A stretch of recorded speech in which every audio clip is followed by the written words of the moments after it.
What quietly went away without anyone noticing? Acid rain. It was a huge environmental issue in the late 70s through the early 90s. Rain was acidic and damaged fertile areas among other things. In the US there was much research done and eventually industrial regulations were put into place. Companies were allowed to decide what approach they chose to take as long as the results showed the appropriate amount of reduction in sulfur dioxide emissions. Unfortunately, positive news doesn't sell, so news outlets did not do justice to reporting this success. As we went into the 2000s hardly anyone remembered what was done. And the ozone layer repairing. I was a preteen at that time, 2000, and I was always worried about acid rain. Finally the mystery has been solved. When you turn off the TV, how the image would shrink to a dot before slowly fading away. And then when you run your finger on the screen, and hear the crackle and feel the static on the glass. A few words. Facebook Poke Wars. Used to have one. Nothing like forgetting to turn on the heater an hour before bed in the middle of winter. Wait. I had a waterbed from roughly age 11 to 18, and I never knew they could have a heater. I was just cold. Those red coupon dispensers that used to be inside grocery stores. Grocery store clerks got tired of little kids throwing them on the floor. Picture-in-picture TVs. I miss this. Playing Crash Bandicoot in the tiny corner of the screen, while my mom watched General Hospital on the rest of the screen. That's a great use of it. I never thought of that. They should have advertised them for that instead of sports. Man, those were the bomb. 90s reference intended. Back then, my parents just had one TV. As did all the neighbors. That was just it. No one had TVs hanging out in every corner of every room.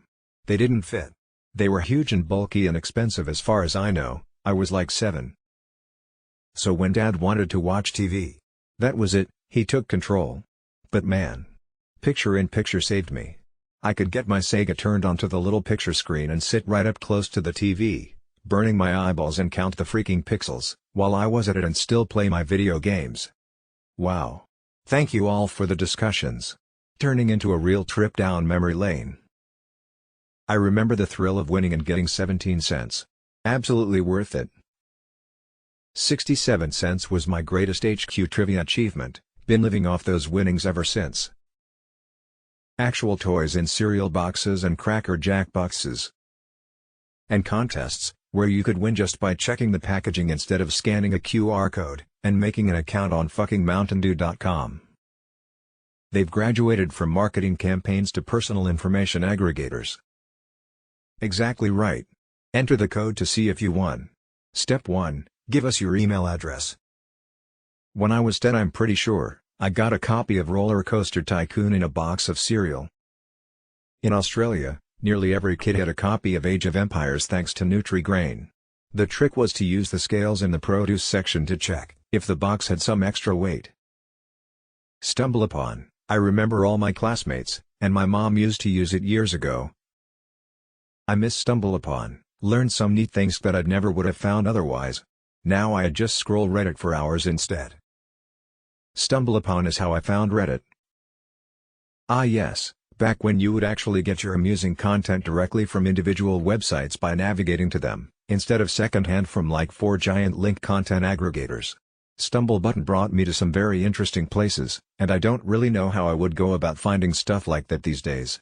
Most websites anymore are for commercial purposes, promotion, i.e. stores, products, restaurants, services, etc., or they are discussion, using that word loosely, based, so content is mostly reposted snippets, discussion of other conversations. I am familiar with Reddit, thank you. McDonald's all-day breakfast menu. I will never forgive them. Yeah, those $2 sausage and cheese McMuffins were tasty and a decent deal. COVID killed a lot more than just people. I really miss the all-day breakfast. And being able to go to Walmart at 2 a.m. Yes, the late-night can't sleep shopping in a ghost town of a store, man, I miss those days. Service clubs. For example, the Rotary, the Lions, the Shriners. Oh, they're still around. But a common complaint among them is they've got no members under 70, and no new members are lining up to get in. The number one question seems to be, what the hell are these, anyways? They're social clubs with the primary objective to be doing projects to better the community. They might raise money to build a new playground, a new hospital, for scholarships, stuff like that. They raise money for stuff. My local Kiwanis club started a young professionals membership to encourage younger people to join. The problem was that we were all in new jobs in our low mid-20s, and couldn't make the meetings on Thursdays at noon since we had to be at work. They tried to fix that by offering night meetings once per month.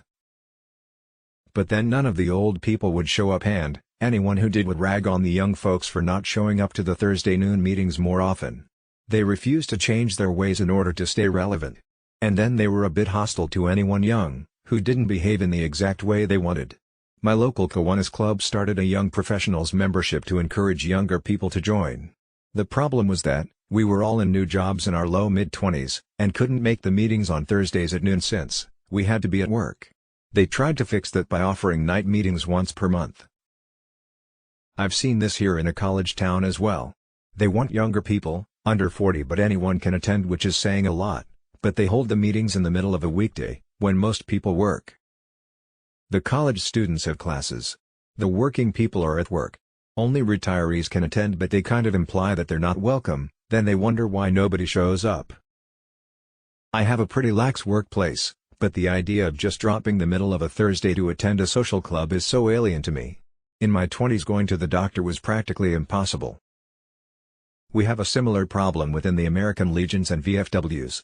Older members are passing, younger veterans aren't joining despite outreach efforts, and the time disparity is a pain. The old guard is hesitant to embrace the younger folks we do recruit, and is even more hesitant to embrace new ideas and technologies. I'm a late Iraq vet, and I don't even know what a VFW is other than a mostly empty bar with no music. Where I grew up, it's basically where old guys go to drink beer on Sunday mornings, because the actual bars aren't allowed to open until noon. Tried to join a couple of these types of clubs. Overwhelmingly they're filled with people who bemoan that youngsters, I'm 40, don't want to join, then complain that younger people come in and want to do things to attract other younger people, because they've always done it like that. One had a bridge charity event that cost them more than they raised, because everyone in the area who played bridge had died, and when I suggested expanding it to include other board games, told me I was disrespectful to my elders. People don't have the spare time to be dealing with that sort of bullshit, so I'm sure once all these things die off, something new will come along to replace them. I had this same experience with amateur radio. I wanted to do it as a hobby with my dad because we have always been into electronics. I thought it would be cool to just connect and chat with random people from all over the world. In reality, it is old men complaining about their equipment, your equipment, the call quality, and local bullshit. I wanted to get into it to escape the toxicity of the internet. I just found more of it. And that's not even getting into the local troll, who had made it his life's mission to torture anyone who uses local repeaters because of some club slight a decade ago. He also doxed me on Reddit because I asked a question. Then, the local club have him my information. It was madness. They ruined a hobby my dad and I had wanted to get into our whole lives. Now my dad has passed and these local idiots march on, still bitching. Raffle dropped off of the face of the planet, and now we just go straight from Lowell to Lamau. Raffle dropped off of the face of the PL landlines in residences. The jacks are still in almost any house, but I rarely see anything plugged in anymore. The only people I can think of with them are all over 60. I live in a rural area, and have to pay for landline service to have internet. Since I have to pay for something so stupid, I figured I'd have to get something stupid, so I got the hamburger phone from Juno. Not gonna lie, the landline has come in clutch a few times, and holding a hamburger to your ear is amusing every time. 10/10. Can you hold on for a second? I'm on my hamburger phone. It's just like really awkward to talk on. Sierra Mist. I saw the replacement brand in stores last week, but until I read the press release the other day I had no idea Pepsi had discontinued Sierra Mist at all. I think people have noticed now, but at the time, nobody noticed it was happening. 24-hour stores. I live in a major city and we don't have a single 24-hour grocery store ever since the pandemic. That was basically the only thing that changed for me during the pandemic. I couldn't get groceries after work at midnight. Even NYNJ diners close early now. What's the point of a diner if you can't go there for disco fries at 3 a.m. when the bar closes? The American chestnut tree. We sink chestnuts roasting over an open fire, every year, and yet never question why we have no chestnuts. All the chestnut trees are dead is why, you see. We noticed and we're working to get them back. Just taking a long time. I live near one that never died. One of the freaks that somehow is immune to the infection. Unfortunately, it's behind a really tall fence. I'm also near to a few newly planted hybrid saplings that hopefully also have the immunity. You may want to notify the American Chestnut Foundation, the U.S. Forest Service, or your state forest service, in that order of importance, or all of them, to let them know, if they're not already aware. I'm sure they'd love to see a potentially immune chestnut. It would certainly help the restoration effort. Seriously. Is David not being investigated for this? David has now also disappeared, publicly at least, to avoid being served papers for a human trafficking lawsuit.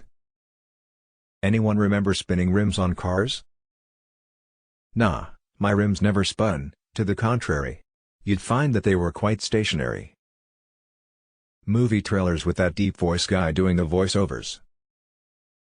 In a world where events happen, one main character walks the line between chaos and salvation, gunshots and explosions, but when stuff happens he must do the thing, or risk losing everything. Musical Ba Dum Dum coming this summer, action movie. Those trailers died around the same time the OG voice guy died. But what really killed it was Inception. Around that time, movie trailers started getting dark and gritty and nixed the whole voiceover gimmick for something new. We can also thank Inception for most trailers using the BBBRRR noise as well. Some people want to point out that dramatic and gritty trailers always existed before Don, the OG voiceover guy, who passed away in 2008. I never said they didn't. I said once he died, the gimmick died with him.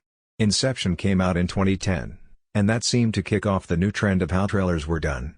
Every decade seems to have their own trends, and starting 2020, we've seen a new trend of angsty song remixes, with female vocalists slowed down to a metronome of ticking beats. Let's see how long this one sticks around. Thanks for watching this video. Hit the bell next to subscribe so you never miss a video, like, comment and subscribe if you are new on the channel.